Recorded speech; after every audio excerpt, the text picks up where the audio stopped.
Welcome to the Execution Matters webinar. Discover the secrets of fast growing export business. Before we get started, this is the agenda for today. So I will unveil the 4 major parts of a fast growing export business and 6 core functional areas that drives its success. And the success depends upon the person who drives the venture. So how you could unleash your export potential using one simple method, using your smartphone, laptop, or internet connection. So this is what we are going to see it today.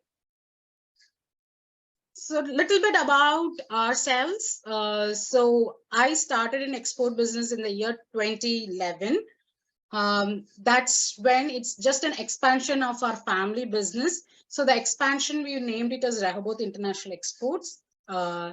Then while doing the export business, it was a very good experience, enjoying the international market, sourcing, the buzz of the dynamics of export business. That's when many exporters want to know how, particularly finding the buyers and finding the opportunities, how to build their export business. That's what the question I often came across. So that's when the Consult Kriba was born after 5 years into the export business. Consult Kriba is an exports growth consultancy. I'll share a little bit more about it because you are all part of here on behalf of Consult Kriba. While we are doing the Consult Kriba, we come across a lot of opportunities. That's when Abraham Exports was born. Abraham Exports deals with the eco-friendly decor products made from banana fiber, sisal fiber, palm leaves. These are the products made out of made out of these eco-friendly raw materials, and this venture is selected by IIM Bangalore for strategizing for every so the opportunities are ample in the international market. It's just that how we go after the opportunities and how we present ourselves. So while we are doing it, Leocell Exports Private Limited was started with partners from our own clients, Consult Kriba clients, and that operates in the wellness and beauty space. So that's about our venture. So whatever I'm sharing it's everyday used in our own ventures and our clients' ventures. So a little bit more about Consult Kriba. Consult Kriba is an exports growth consultancy since 2017. Our mission is only one thing. We believe everyone can export provided you have the right tools, right resource, and the right environment. That is the ecosystem. So our mission is to unleash the best of our exporters so that you could compete in the international market or the world market using the technology and the data which is coming out every single day. Because right now we are in the era or the period of time where you could do business just with your smartphone, if you know how to do things. So we help exporters to leverage their capacity, leverage their advantage so that they could be the best in their market. They could be the best in the products they handle. So we have trained over 1,200 exporters through different platforms. I'm also a guest consultant at FIO Southern Region. We have clients from Pan India, 13 states, and also 5 other countries. So that's a little bit about Consult Kriba. Our team, so you will be receiving regular messages or mails from our director Arun Raj Kumaran, and our head of legals is Mr. Krishnan.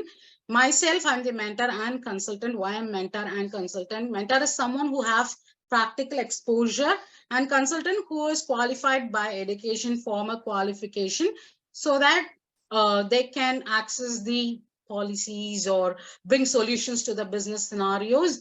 And the community manager is Hepsi, who entertains, who keeps informed in the groups and our clients. So that's what our team we do. So yeah, that's a little bit introduction. Now we are getting into it. So what is a fast growing export business? We have heard about the export business, but what is really the fast growing? So a fast growing export business is a business that should have rapid growth in international sales. The sales should be happening regularly. It should be consistent. And the product you deal in, there should be regular demand in the international market, not from one country, but in different countries. So there should be regular demands that should be coming up in the international market. Whatever the demand is there, whatever sales is happening, the business should have a very effective marketing and sourcing strategies. That is, they are able to handle the business, and they are able to leverage or grow their business with proper strategies in place. And these businesses can stay ahead of risk. We are aware of risk in the international market and export business, like currency fluctuation, anything that could happen naturally. Pandemic happened, then that could be political unrest and policy changes in the international market, government changes, different things happen in the international market. But the exporters or the export business should stay ahead of the risk and should have the capable of growing into different market and present in different market. That's what define a fast growing export business. And most importantly, there are a lot of trade notifications and updates coming from different markets and different countries.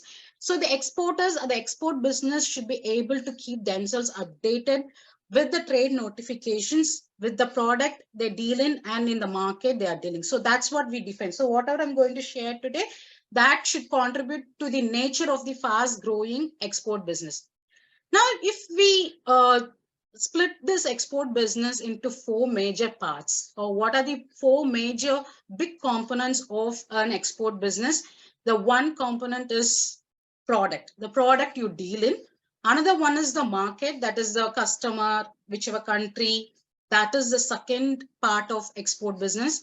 And the third one is the competitiveness. I'll explain when I go down under each heading. And then the business model. There are a lot of ways you can do export business.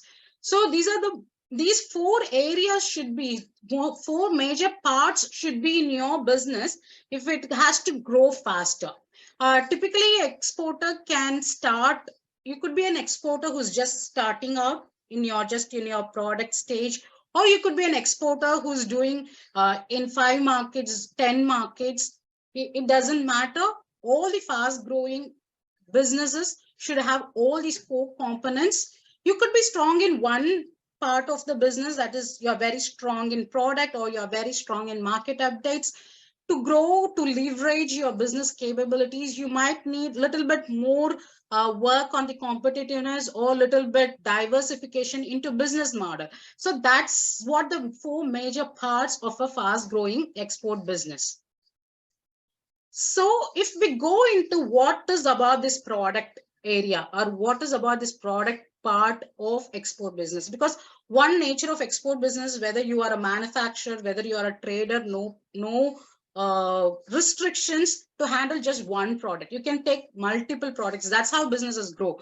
If you would have seen the coir industry started with the coir pith. That's like a dust that's made out of coconut husk, and then the grow back came into, then block. So manufacturers also keep inventing, keep bringing in different products into the market. So if export business should have products at the reach means it doesn't matter. I'm not just meaning geographically.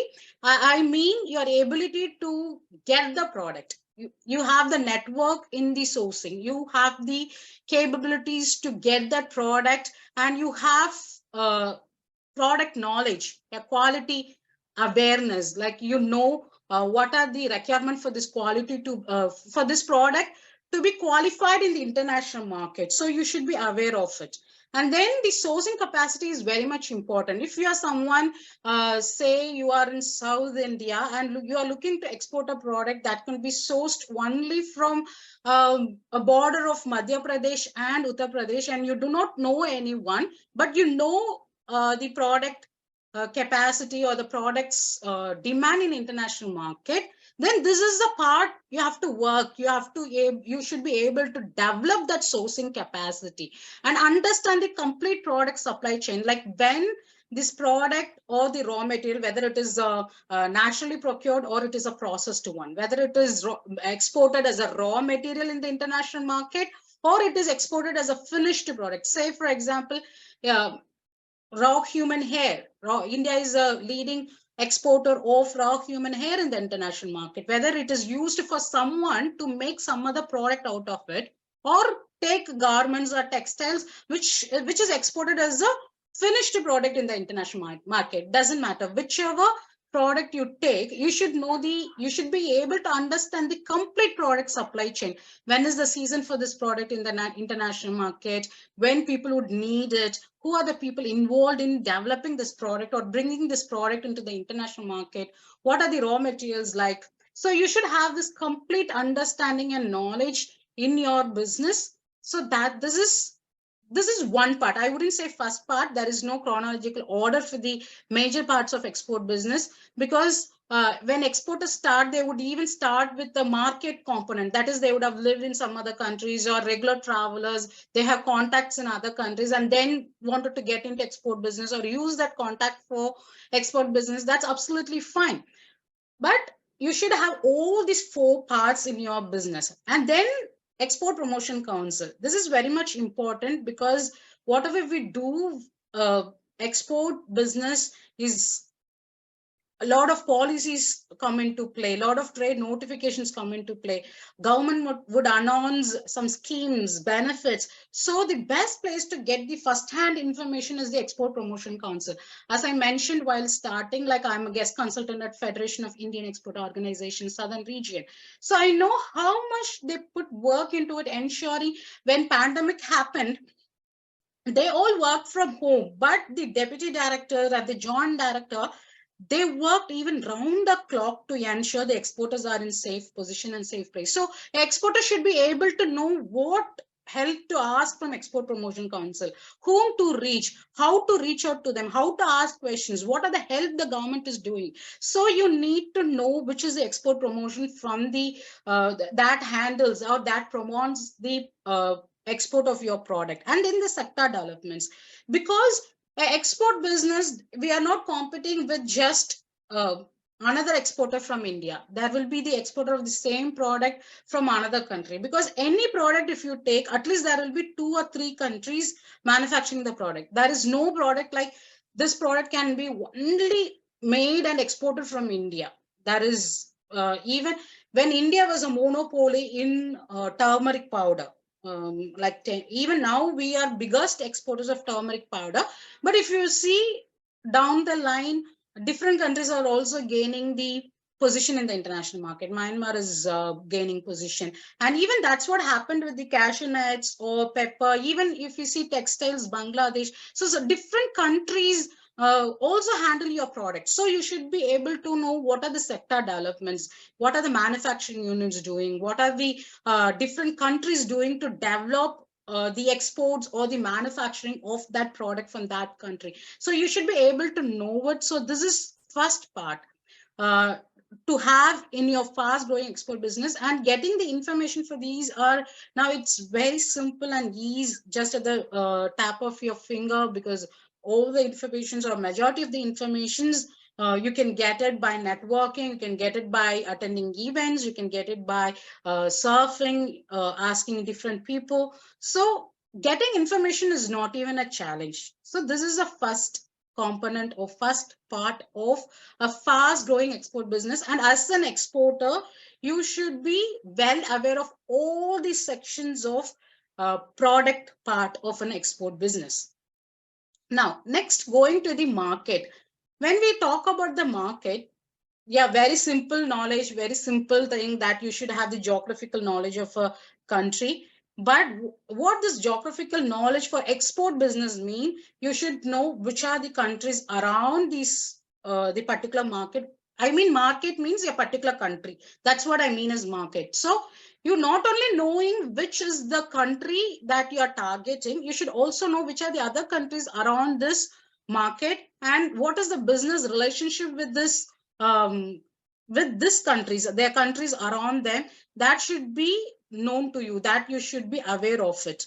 And when you are aware of these markets, there are these areas, we call it a steep, because if you know a country, you should know whether the product directly influenced by the lifestyle of the people. If you're dealing with something wear, eat, or use by a consumer, then their social life, how are people they like to live, that plays a major role in the export of this or import of this product into that market. So you should be aware of it. What are their seasons are like, what are their festivals are like, what are the major events, then what are the technology happening, because technology is now an important part of business. It has become an important part of business because e-commerce is thriving, D2C, a lot of D2C brands are coming and they are doing very well in business. Now a lot of exporters have D2C brands. So technology, not only in marketing part of it, a lot of other areas also, automations, robotics, everything is directly influencing the business and economy. So you should be aware of what are the technology advancement of this country, whether they have very good payment system, whether they have very good delivery system, what are the technology upgradations that's happening in that country, what are the supply chain advancements that's happening in the country. Because if you know what, you will be quickly adapt to it. You will be the first mover. One example is that one of when I was handling few exporters in Federation of Indian Export Organization, this would be around some 4 or 5 years before, there was a human hair exporter. So he was very much attentive to the session, but he kept asking only one question. The biggest challenge he faced was China importing raw hair from India, but the bundle or the international market for the finished product or the product which he sells, China was selling at 9,000 rupees, but he with all his castings, he's able to sell the competitive one is 12,000 rupees. So that is 3,000 rupees difference in the international market. So this is a big challenge for him. So that is one exercise we did, which is called as Herfindahl index, understanding the concentration of the product in particular market. This means if you go to a market, which country's origin product have a higher impact in that market. So while studying it, Tunisia, Kenya, African markets, few African markets seem to be highest potential. And he was asking, okay, I want to go into this market, but then I'm not sure how this market works. Then further study of technology advancement or the supply chain, how it happens in that market. What he did was he tied up with the saloon chains in Kenya, and one of the saloon chain also had an influencer backing up the saloon chain. So he directly went into B2C space. Not only the hair, I told you the product diversification. He also brought in the hair care products into the market. And when he spoke some months after that session, he said, ma'am, it's just 31,000 rupees from India to Kenya to fly. Do you know that? Why is it relevant? Because of that session, he went there. His friend also was there. So he went there and he signed up for big projects. And he no more worries about the just one competition. There is a good quote saying that concentrate on your customers, not on your competitions or not on your competitors, because your customer are the one who shows the temperature of your business or temperature of your business growth. So this market means going after your customer, understanding your customer, what is their life like, what do they do to use your product. When I say customer, it could be you could be in the space of consumer goods or a finished goods, or it could be in the space of raw material supplying to the international market. So where manufacturers or your buyers, that's absolutely fine. But you have to know typically what your customer is after. You should know it, okay? And then the country's primary, secondary, and tertiary sectors. That means what is the economy of the country is like? What is the country is after? Whether the country focusing on the agricultural products or agricultural based economy, or whether the country is focusing on manufacturing sectors, or whether the country is focusing on service based. That's what countries primary, secondary, and tertiary sectors. Why it is important to us? Because during pandemic, when exporters had to export from India to Sri Lanka, one of our exporter, he has done the export order and he also received the product. Received the payment. His customer received the product and he received the payment. But the bank denied to make the remittance because the payment came from Singapore. But the client is in Sri Lanka. I hope you could hear me very well. Could I see some response? Yeah, thank you. So in the when he came to with this problem, this was a challenge for 2 months. 2 months, because he has got the money in the bank, but he couldn't withdraw it. Okay, so a simple solution was provided by one of our expertise, because we also bring in experts from different industries to address our exporters. That time he has to just present a proof that this importer has a connection with whichever the payment remittance company, or he gave the order. So that's the proof he has to present it, and it was sorted. So you should know what's happening in the international market, what's happening, how things are being rolled out in the international market. So now India could also accept payment in INR for the export business, not for every country, but yes. So we have to know what is the policies happening, which markets accept it. So these are the things you have to know with regards to the market. And most important is you should know the ministry or the department that handles international trade. Why? For the particular reason, they are policy makers, they have the network, but the opportunity wise, only you have to get the opportunities. If you go with an opportunity, you could utilize their network, and you can make a particular inquiry or particular questions, they will be able to help you out. But if you say plainly, like if you write to a embassy saying that I want to find a buyer, they cannot do anything. Okay, they can say, they can send you the details, but they cannot do the marketing. So you have to know exactly what's happening, how to utilize the international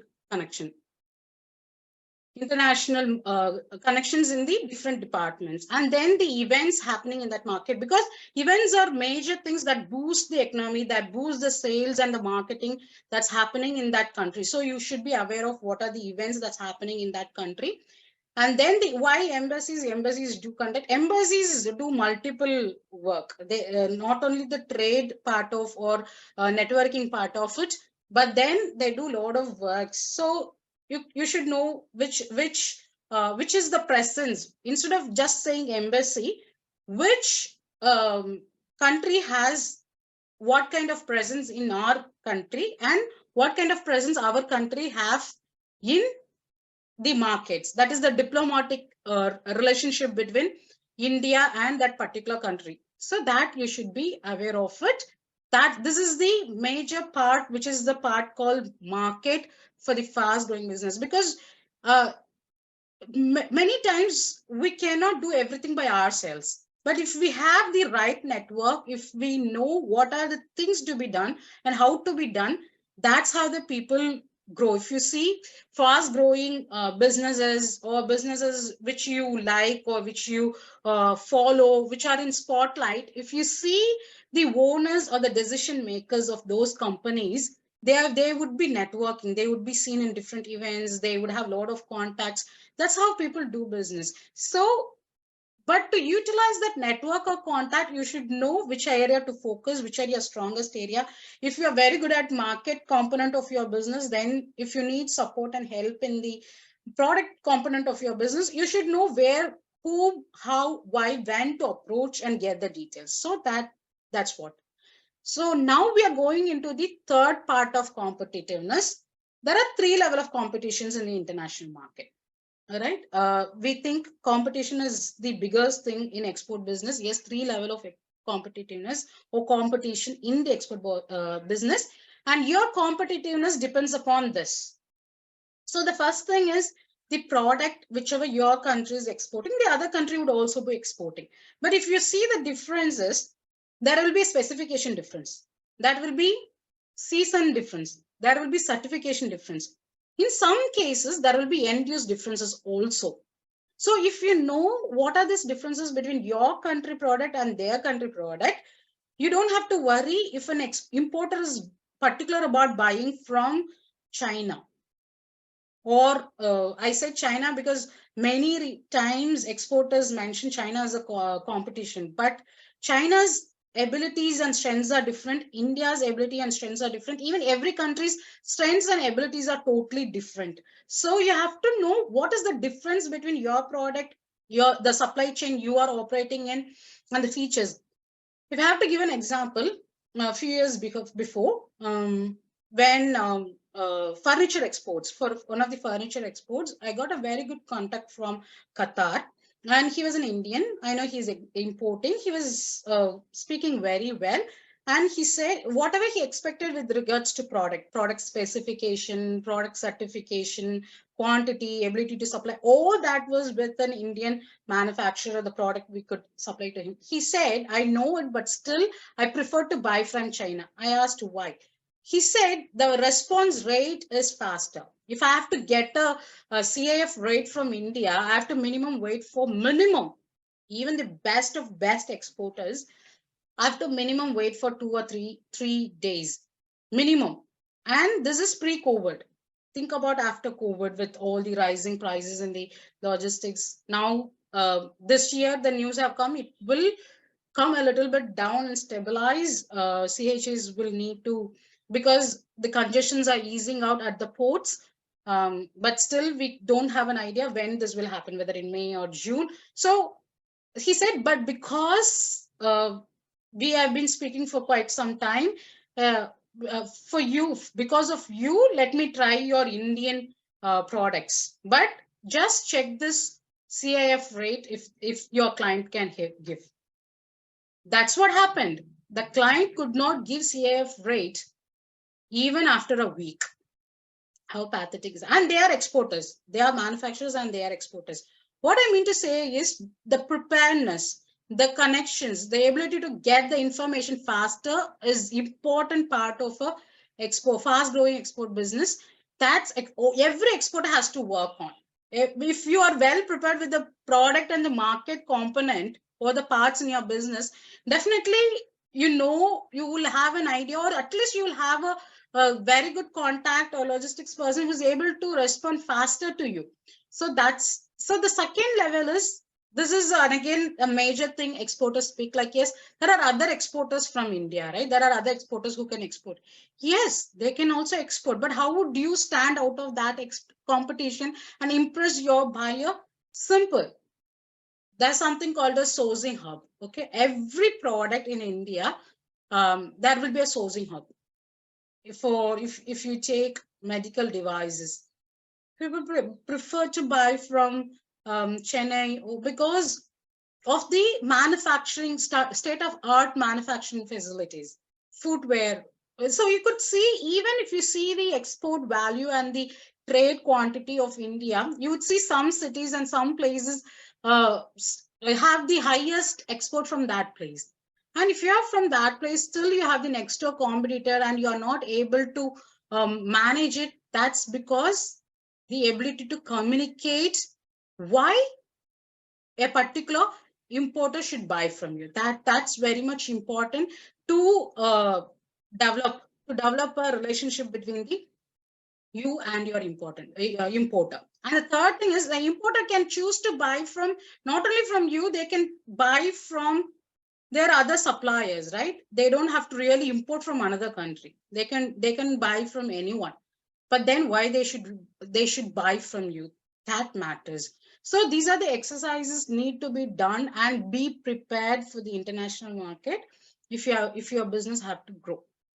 Now I'm coming to the fourth model. This is my most favorite one, business model, fourth part, because exporters or who are in export business for quite a long time, the maximum I've seen is they have one business model. They would either have just direct selling, is you find a buyer and you sell it, or you have your you travel to that country and find a buyer and sell it. They keep traveling, keep traveling. That's the main thing I've seen before COVID, because during COVID, so many such exporters came to us because they were traveling so many countries, but then the traveling was stopped. Now, how to develop, how to do the marketing and sales, how to find new buyers, that was a challenge. So, but there are different models. Franchising, if you are building a product that is a brand value, then the franchising is one business model. Distributorship, if you are in hardware, if you are in machinery, if you are in a electronic components, construction related, distributorship is another model. Joint venture is you have a product which goes into projects in another country.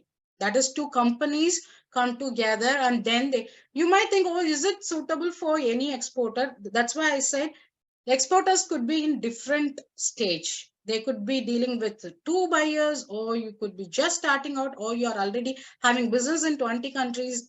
Doesn't matter.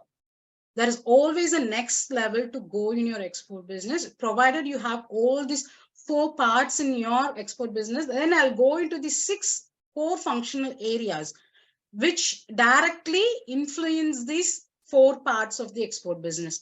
And then partnership part, the difference between joint venture and the partnership is that joint venture, 2 companies come together. Say, for example, one of the client, they make this steel lattice, that is for the construction materials. So for them, connecting with or having a joint venture in the market with the biggest company which could handle these kind of projects, but they would like to their own supplies, this is a very good opportunity for them. And there are, if you go to any market, there will be 3 level of markets. There will be a market where people are just particular about very cost would be the major factor.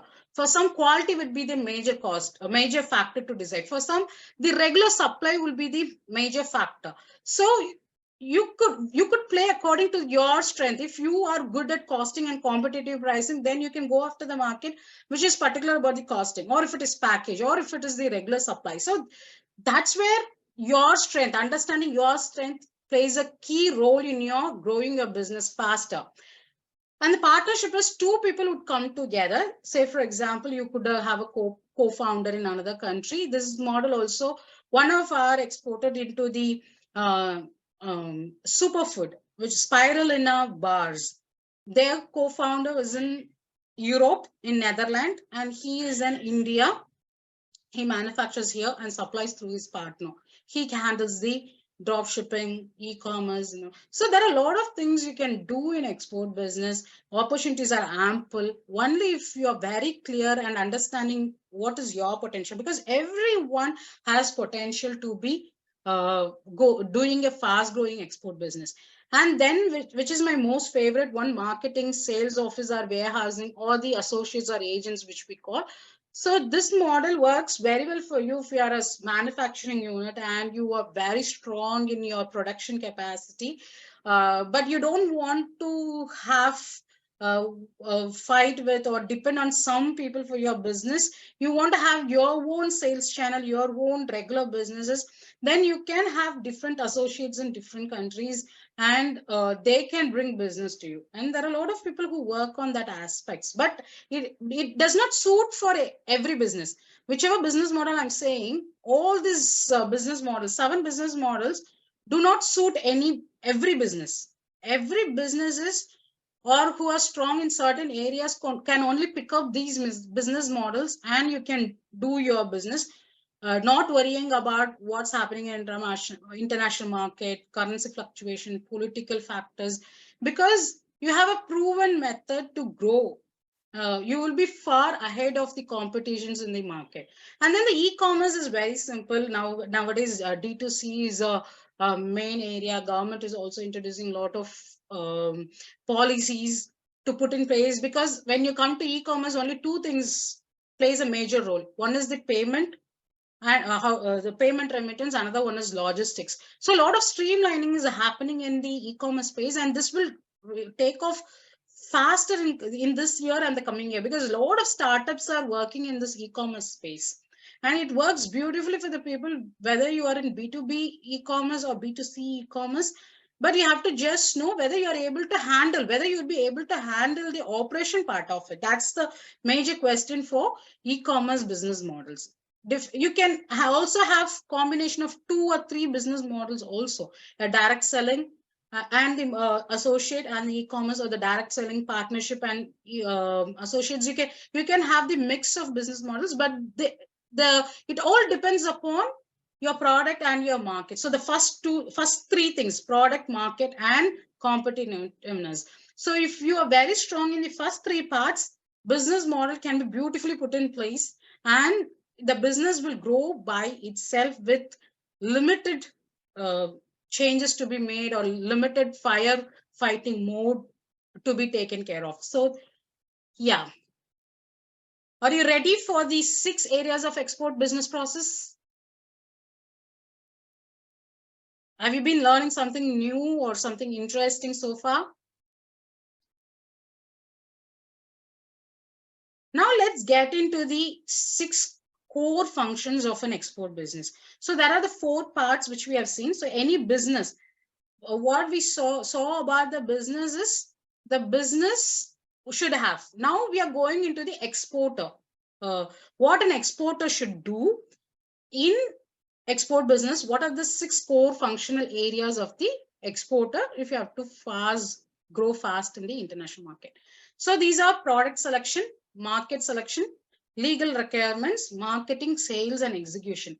It does not matter which kind of question you have, which kind of challenge you're facing in your export business, whether you're finding challenges in payment terms or import terms or documentation, that will come under legal requirements. If you have challenges in certification, the product quality, product benefits, then that comes under product, new buyers, new markets, then that comes under market selection. So marketing, and if which market to go, which market would be the right, and which are the next markets that have good potential, that comes under market selection. So these are the 6 functional areas of an exporter to focus on your export business. So the first thing, when you are doing the product, when you have the product for the international market for your export business, you have to start with, if you see something called, these are very simple, very easy. If you stay in track in the export business, it's all very simple to use it in the export business. So every one of us know HS code, 8-digit HS code, and because of GST, people use typically first 4 digit. In international market, there was a very beautiful case study done by the Indian Institute of Foreign Trade. So one of the exporter has approached the Indian Institute of Foreign Trade, saying that my son is in Australia studying, so I want to export and he is from a dairy sector, so I want to export the milk powder to that country. So if we know, Australia is one of the, Australia, New Zealand, Belgium, Dutch, they're all biggest exporters in dairy sector. So IFT has taken this as an opportunity to analyze the potential for dairy sectors, because that time a lot of China's products were banned in the international market due to the because it contained the lead. So it's a potential threat, right? Infants and children are every life matters. So when they did the analysis of this national tariff line means the difference between the HS code and the national tariff line is that in India we have 8-digit. If you go to the actual HS code of DGFT, Indian Trade Classification, there will be 8 HS code. But if you see in other countries, some countries will have more than 8. There will be 12, 15. So what are these last 2? That's what I've mentioned here. As an exporter, first 2 digits mentions the sector. That comes under dairy, agro, animal produce, metal, natural stone. So that is the sector. The next is 2 comes under commodity group. Say, for example, if it is groundnut, the sector is seed, but the second one is, first one is, it will come under cereal, nuts, and pulses category. If you go to commodity group, it will come under oil seed. And the product classification, the 5th and 6th digit represents the product itself, and the 7th and 8th. So the 6th and 5th and 6th means the groundnut. 7th and 8th will mean whether it is in shell, whether it is blanched, whether it is different color count. So this is how the HS code is presented. So in other countries, if it is more than 8 digit, they are even particular about the details of how this product is used and everything. So when they took this ITC HS code, there's Indian Trade Classification for the HS code, and the Australians National Tariff Line, when they studied it, they saw a biggest opportunity there for Indian low-fat milk powder to be sold in this market, because the milk powder which is produced in other countries are all high fat, but the desi cow or the milk powder from India, that has a low fat, and this product is very good for infants because easy digestion and less hassle for them if the child is lactose intolerant. Different factors, these goes a little bit deep into it. That's where I've mentioned these end use, packaging, certification, and the costing. That typically it's a job of an exporter to understand all this. Okay, so when they did it, that's how he developed a export business from India to Australia for dairy milk, just focusing on low fat infant formula. So I already told you an example about a human hair exporter, how he went into B2C chain into Kenya market because of just understanding the competitiveness, just understanding the concentration, typical concentration of a product in other market. So if you stay focused, not confused, take step-by-step approach. These are all very easy to have in your export business. And all you have to learn is how to do it. Once you know how to do it, you can do this for any product. It doesn't matter. So the next time when the exporter wants to do it for sweetener, because sweetener is again a very good commodity. There are jaggery, there are coconut sugar, there are different sugars that comes into the market, and there are different markets for there, and different people can buy it. So you should know the end use of the product. End use, what do I mean by end use is, for certain product, it will go directly to the customer. For certain product, you will have channel of reach to customer. So if it is end product, say for these infant formulas, so though the children are the one who are going to use it, parents make the decision and the retailers makes the decision whether the product should be in the shelf or not. So that's where the understanding should come, where we saw about the major part of market, where the steep factors come into the play. Okay, now the next task of an exporter is market selection. So once you are aware that product, you have done the work of products, end use, certification, cost, its sector, packaging and all that. Now, which market would be a good market? Which market, who would buy from that market? And what are the tariff? Next section, I'll go and show you one method. You have to just have that one method, which will cover all these 4 major parts and 6 core functional areas in your business. You have to just need to have that one method in your business. And then what are the agreements between different countries is, and these are the things to be known. So the legal requirements is simple and straightforward. So the countries have to know, you have to have a proper certification. What are the payment terms? This is very simple. I'm just skipping it. But for every countries and every, this is where you have to need a help of not only the Export Promotion Council, but if your payment term is something, your credit you are working on, you should have very good connections with ECGC and things like that. So yeah. Right. So marketing, that's the major area exporters actually focus. Like 80% of exporters' time they spend on marketing, like how to find new buyers, how to get the data, how to get the sales. I'm going to explain you the method that makes simple, cost effective to find the buyers. But for marketing, you should know how to do online B2B marketing as well, and also how to present yourself in a buyer seller meetings and events, because each one are of different capacities. Each one have the different abilities in itself in marketing, different potential in itself. So But not every exporter would need every of this. If someone is starting first, because what we would recommend is, if you are an exporter, it doesn't matter which stage of exporter you are in. In your export business, you have to try a method with the lowest cost possible. And then once you have seen the result, then you should upgrade yourself to the next range. So if you are someone starting out new and you see a B2B delegation, if you are someone just thinking of starting export business and suddenly you see there is a B2B delegations and you want to go with, you can go. But how would you utilize that B2B delegations for your business? Because in B2B delegations, there will be people in businesses, they will be coming together for investment purposes, for bringing new business opportunities to that company, because each capacity is different.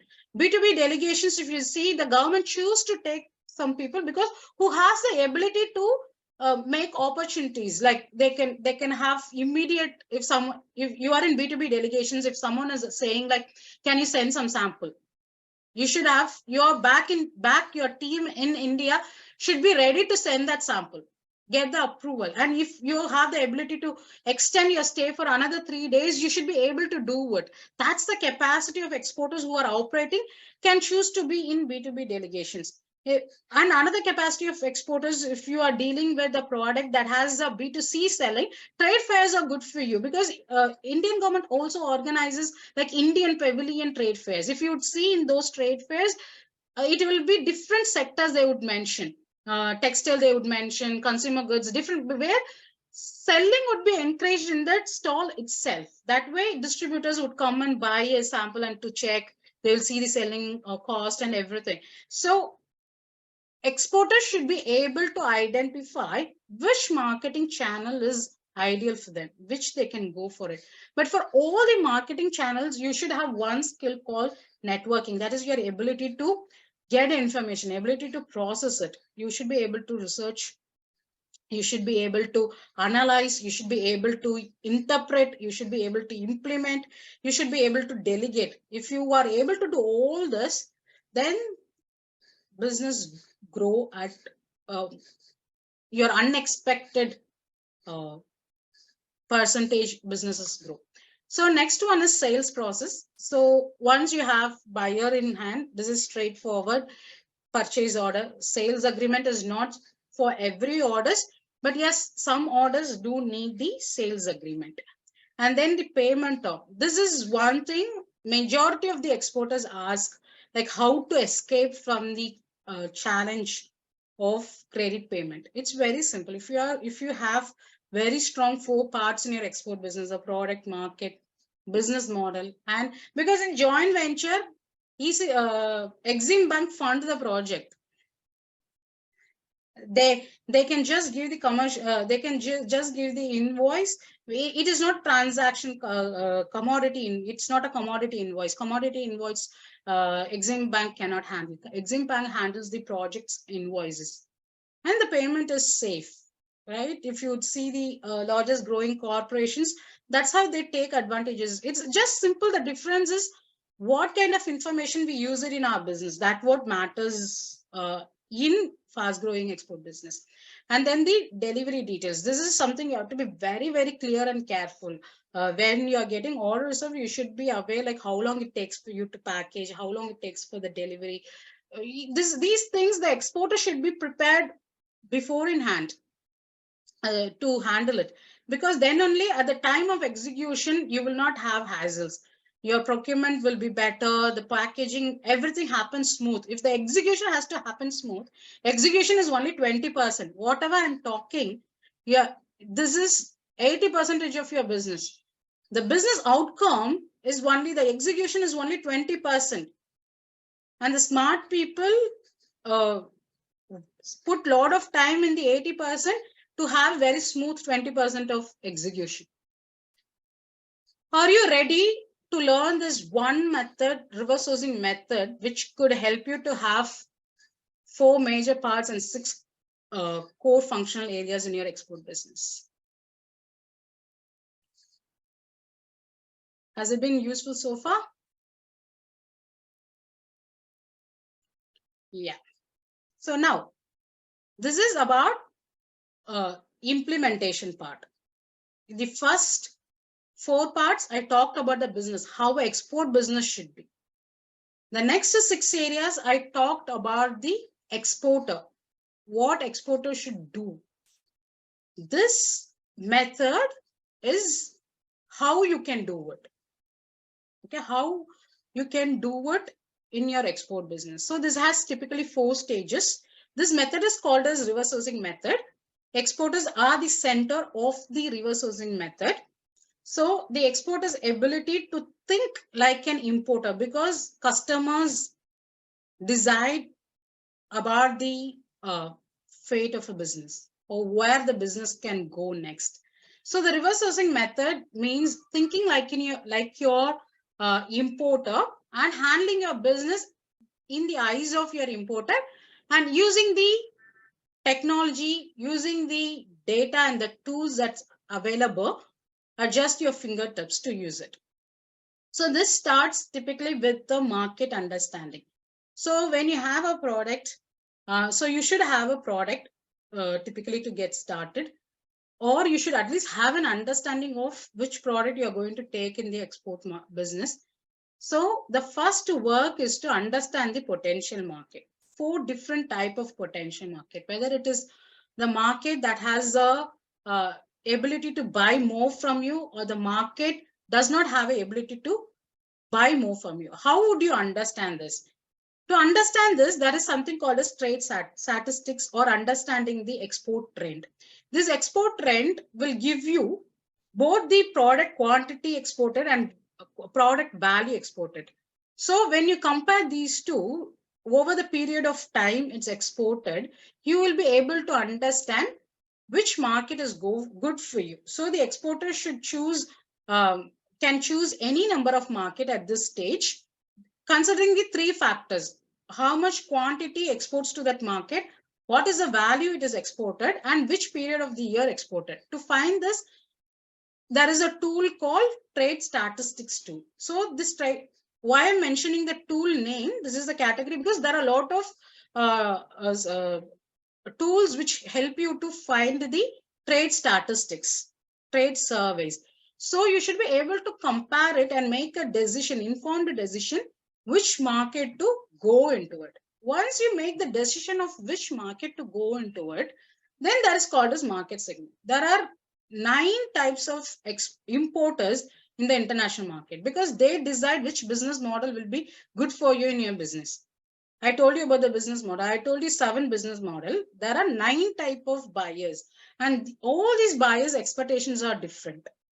One buyer would expect price to be very competitive. One buyer would expect the packaging to be really, their focus will be only on the packaging. For one importer, the certification will be the only focus. Say if you are dealing in organic product and you want to deal with the organic retailer, you cannot just simply say, oh, I have organic product. They will be particular about certificate, because they have to match it. There is a particular consortium to do this. Like this, there are different type of importers, and their deciding factors are not just price. There are a lot of deciding factors they'll have, as I said, pricing or packaging, or the varieties of product you can bring into one category, or what is your time delivery, the specification, different things are there. So based on your ability to supply which product to the market, you can choose the combination of 2 or 3 type of buyers in the international market. So once you choose those buyers, then typical challenge for exporters is that obstacles. When I say obstacles, it's not the finance. I'm not talking about the finance. I'm talking about the customs regulations. Because if you see in international market, importers, even if they are ready to buy, if your product is not passing through the customs check, the importer cannot do anything with that product, right? Simple examples like Indian products have got detained at the customs for bad packaging, for the lack of certification. These are the 2 typical examples for obstacles in export business. How do you know what? There is something called as market access tool. In that market access tool, it will give you the details like what are the trade remedies, that is what are the trade tariff or the import duty for your product in that market, comparing with other suppliers, and what are the packaging needed for your product, and what are the certifications needed for this product. So if you are dealing with Texas, then that means the labeling. If you have dealing with retail products, then the labeling, packaging comes into the play. So at this stage, we use a tool called market access tool. In market segment stage, we use 6 tools. These tools are market intelligence tools, data scraping tools, targeting tools. These are the name of the category, because if we go deep into the tools, right now there are 9,000 tools in the market, in marketing alone, marketing and sales, productivity, there itself, customer relationship management, 9,000 tools, but not 9,000 tools would be relevant for an exporter, or the exporter would be able to check every tool. So we have done that. We have done that heavy lifting, and we have chosen the tool at each stage for the exporter to find these information at ease for their product, for the market they can go after, and which for the right business model. Once you have it, opportunity always depends on 2 factors only. One is the negotiating factor, another one is networking factor. Networking means, I'll give a typical example. You can make a decision which exporter will have a better opportunity. So exporter A is exporting, let's say, desiccated coconut powder. Okay, both the exporters, exporter A and exporter B, are exporting desiccated coconut powder in the international market. And the exporter A has found that with this method, has found out 4 markets: UAE, US, Europe, and Australia. 4 markets he has found out. And he has also found out the market segment to be confectionery manufacturers. The people who manufacture chocolates, confectionery, they would use this desiccated coconut powder. And he has also found, both the exporters also know, the obstacle is that they have to ensure the sulfur content, the certification to mention the sulfur content, and also the testing report and the packaging. What is the packaging needed? Now, both the exporters are having the same buyers database, same information, but if they are writing or speaking, when they are speaking to an importer, saying that exporter A is writing this email: hi, I'm a manufacturer and exporter, or manufacturer, supplier of desiccated coconut powder in the international market, and we are in the industry, all their history of their business, like these many years we are in the business. These are the orders we have done. I've attached the product catalog, and I'm looking for your reply. This is mail, or this is how an exporter is speaking to an importer. They immediately start talking about their business and their product while talking. While writing, they give this general information about their business and the product catalog. Then there is an exporter B who writes that, hi, I'm an exporter of desiccated coconut powder, specialized in the powder containing sulfur of this range for your market, and we supply in the packages of 2 kgs or 5 kgs, depending upon the customer looking for retail or manufacturing. And based on the orders confirmation, we are ready to dispatch minimum order quantity of 4 tons or 5 tons. To know further, to know each other better, could we connect on a Zoom call or on a whichever is your preferable mode of communication? So this is the mail exporter B is writing. While speaking, instead of talking about their business, they are asking like, okay, how long you are in the business? Are you buying from Vietnam or Indonesia? So have you ever tried Indian product? These are the questions the exporter is asking. Whom do you think will have a better opportunity, exporter A or exporter B? Exporter A giving the general information, and the exporter B is giving the information what a customer would require to make a decision. So it's very obvious B would get the opportunity. So the sales or the export order opportunity totally depends upon the exporter's ability to negotiate, network, put it in words or put it in writing. So this is the method that fast growing exporters use to have a business at their fingertips or growing. So a few experience I will finish it in next maximum half an hour. So these are the experiences of reverse sourcing method exporters who are using this method in their business. You can check their words. So the methods which they use, or the reverse sourcing method, the tools are all free of cost. The tools will help to, and it helps to make an informed decision to find genuine buyers and export the products. Different age groups use this method. Very well experienced or new to export business or fast growing exporters in whichever stage, because the matter is the ability to convert into business. That's what matters. Execution matters. It's execution matters for the business success. Execution matters for the fast growing exporters. So it's not how good the information is, the ability to use the information in the business, and the reverse sourcing method will help you to make the informed decision. It just not only give you some strategy, but it will help you a closing procedure, like getting the sales done. And also it is a systematic approach. You don't have to worry. You don't have to worry like which stage of the export business am I in? What am I supposed to do next?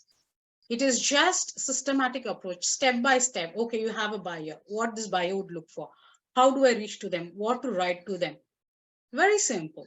So it minimizes the expenses in businesses, also the operating cost in the businesses also, because you are able to make a very informed decision.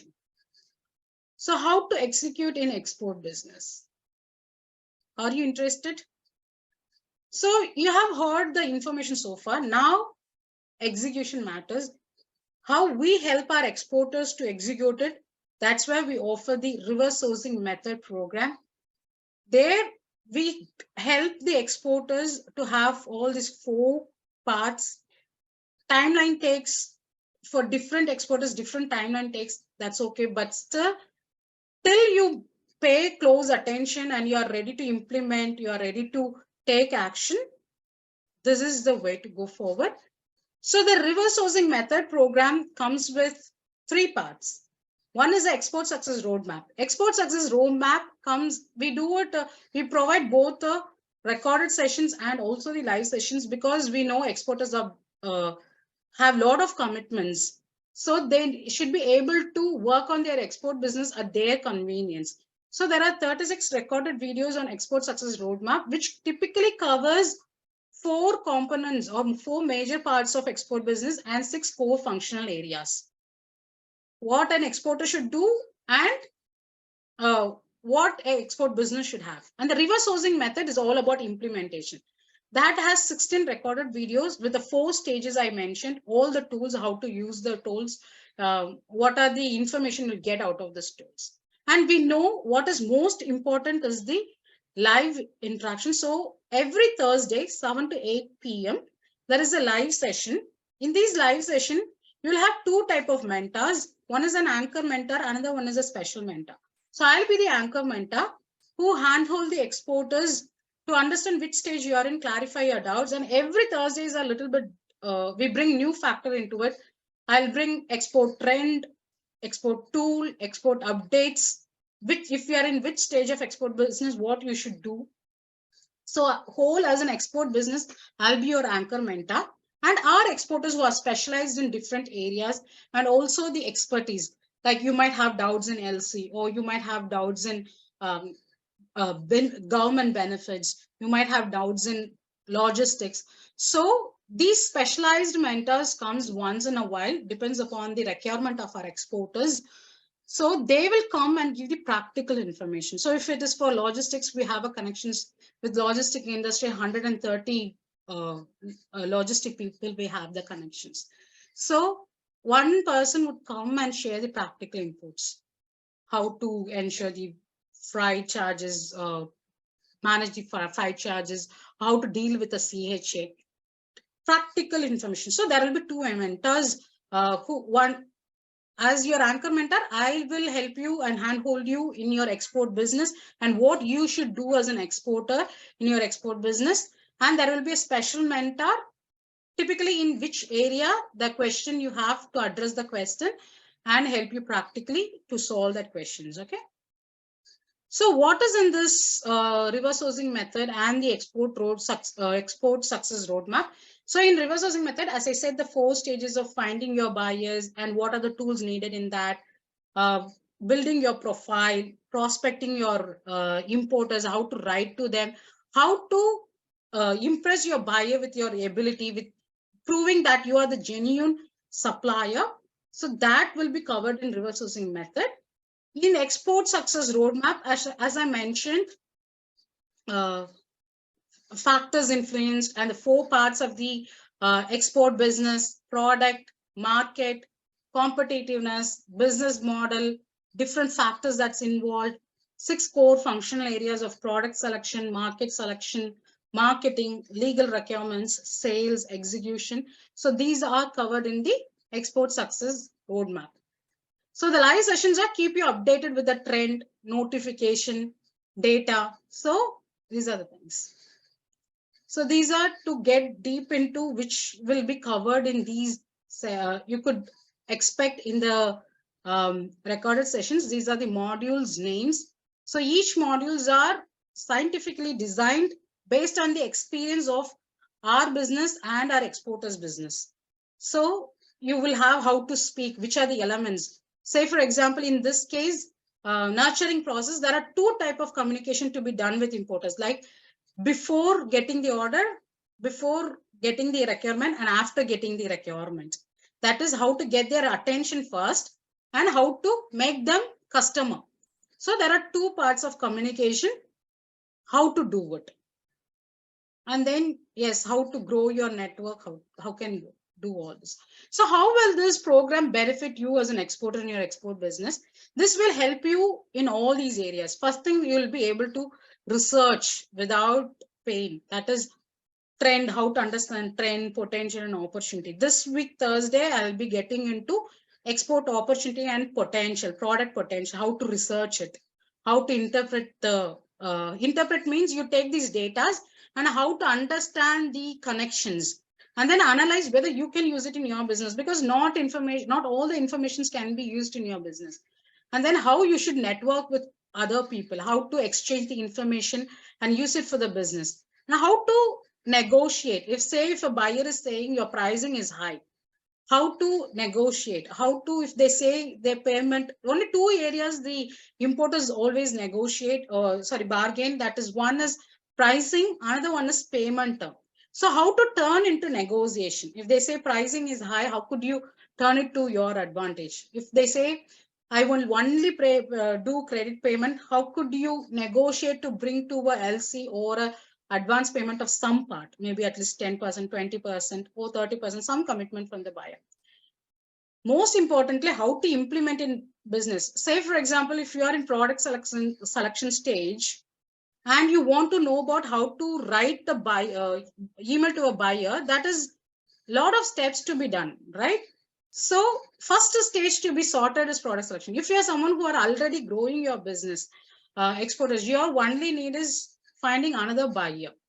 So in this case, how to understand, how to get these tools for your best ability. Implementation is the key thing. So this program will help you to decide which area of implementation you are in and which to do it. And most importantly, business is a team sport. It is not a solopreneur thing.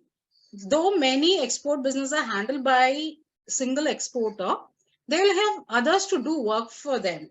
Like CHA will be handling the logistics. There will be someone who would be ready to do the packaging for them. These are all teamwork. It doesn't matter whether they are paid or unpaid. How to find such right person and complete the task for you. How to help them in your business. How to delegate some task to another person. How to find that right person.